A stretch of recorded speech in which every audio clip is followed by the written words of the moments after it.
Hey guys, Spartan here from SpartanTrading.com. I wanted to hit you guys with a trade review today, and in this trade review, I'm going to show you what I made on a trade because I think there's a lesson in that. Now, it's kind of against the philosophy that I've had when I started to run the chat. I didn't want to, continuously flash P&Ls at people to be like, hey, this is what we made, and I think it attracts the wrong people, and I think it gives the wrong message. Yeah, we're all here to make money in trading, but unless you focus on the process, you're not really going to be consistent. You're going to be focusing on the money, which is going to make you emotional, make you make decisions that are based off of emotion, and then thus it's going to screw up your process altogether. So I think when people focus on the money in trading and not the process, they make huge mistakes. That's why I don't like to flash the P&L. I want to show it today just because I think there's a lesson in using certain sizes to accomplish certain goals. Now, I did show the room, and I do show the room my P&Ls from time to time if I think there's a lesson in it.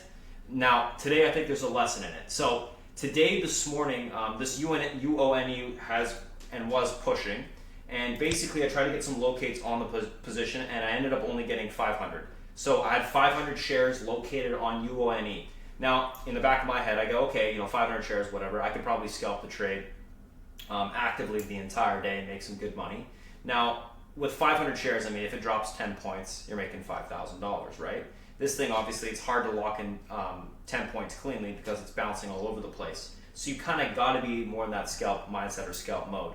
500 shares for me is not a large position size on a $30 or $40, $50 stock.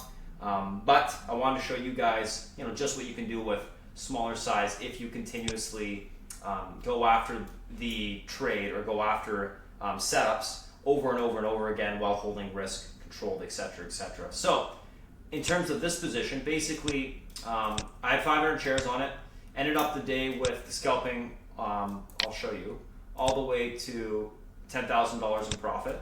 So here, I'll show you this. I just wanted to minimize my account.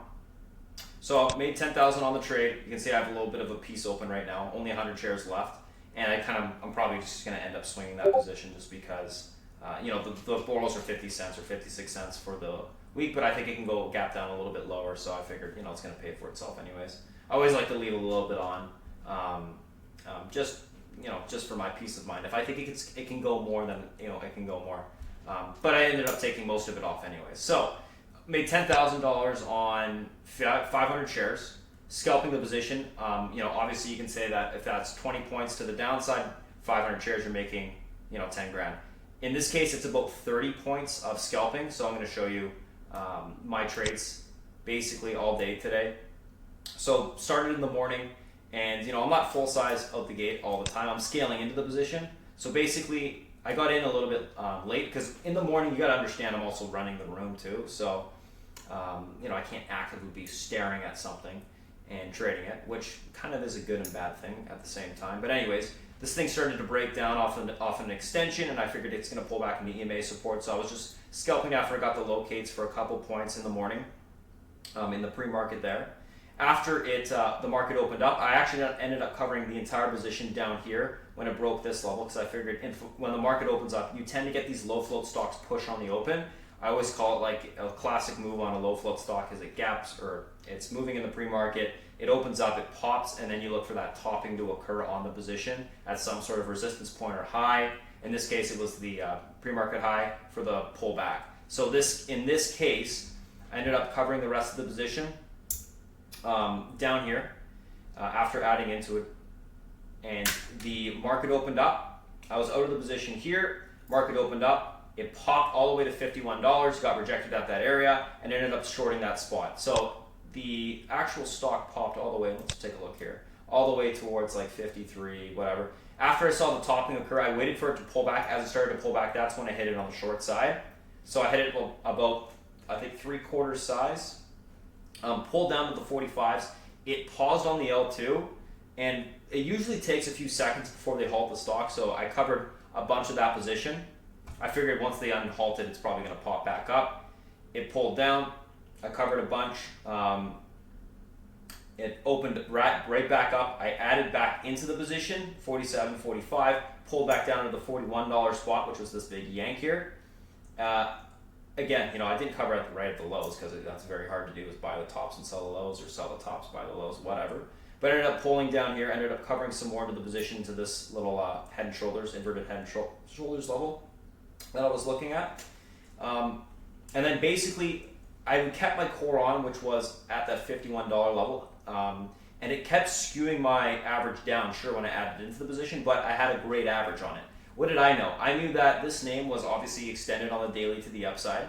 It failed to break the highs in the morning, which is a pretty big precursor for if it's unable to run in the morning, it's probably, if it consolidates in the afternoon, it may be able to run at the end of the day, but typically you get a breakdown. So this stock did end up breaking the uptrend. I added into the position there on the uptrend break, and I just kept covering it into the support level. So covering into the 50 EMA as it broke down, and then obviously you can see more near the end of the day. I mean, you can see all these, covering more here, then obviously it pops back up, and I'm shorting some more, covering more here, pops back up, shorting some more, and then basically my last short was at the $42 spot during the day, which was basically right before the close, or no, sorry, 12:54. So middle of the day, basically. And then I was covering it, and I didn't really short it more, I just was waiting. I had my stops around the $45 spot at that time. Basically right after it broke this uptrend, I was keeping my stops pretty close to where it had broken down from that uptrend level. And my idea was, okay, if I can get this thing to, and I was tweeting about it too, if I can get it to around $30, I'll probably take off the entire position.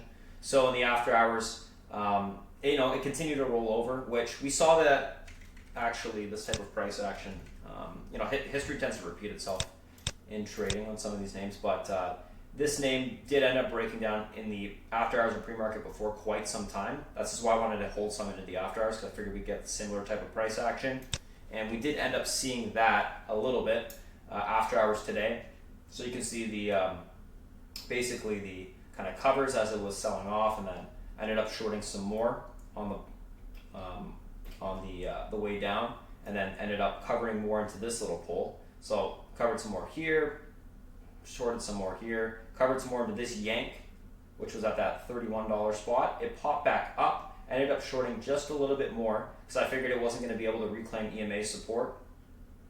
Plus we have this massive downturn that's stuck below. And then basically at the end of the day here, ended up covering majority of it at that 30.81, 30.65 level, so almost at the low of the day. And then now I'm just holding a little piece overnight, as you can see, which it's still green. So we'll see what happens on it. But either way, the whole point of what I'm showing you here, guys, is you don't need to have tons and tons of size to make a nice amount of money. All you need to be able to do is recycle shares by holding once you get into a great position, you can hold that core position and continue to add back into the position and cover that position as you trade.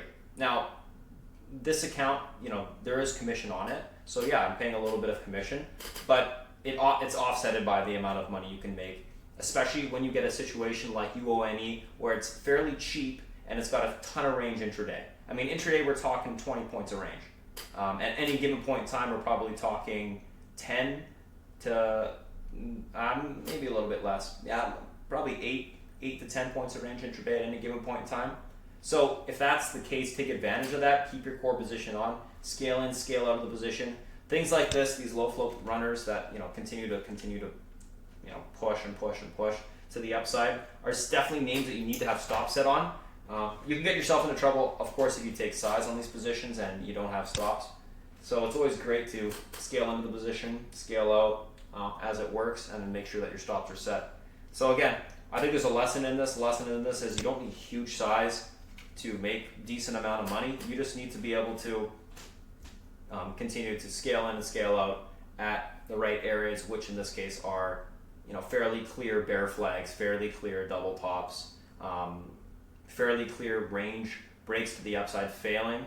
Right here you can see that got up to the range, failed to get above it, and then basically using your supports, your EMAs as your positions or as your areas, targets to cover into. But yeah, I mean, I think there's a lesson in there, so I wanted to show you guys that. Thanks for watching. If you guys do have any questions, feel free to reach out, SpartanTrading.com. Otherwise, hit you guys with another trade review next week or some sort of video, and we do streaming every single Wednesday, so check us out then. Thanks for watching, guys. Have a good one, and I'll talk to you later. See ya.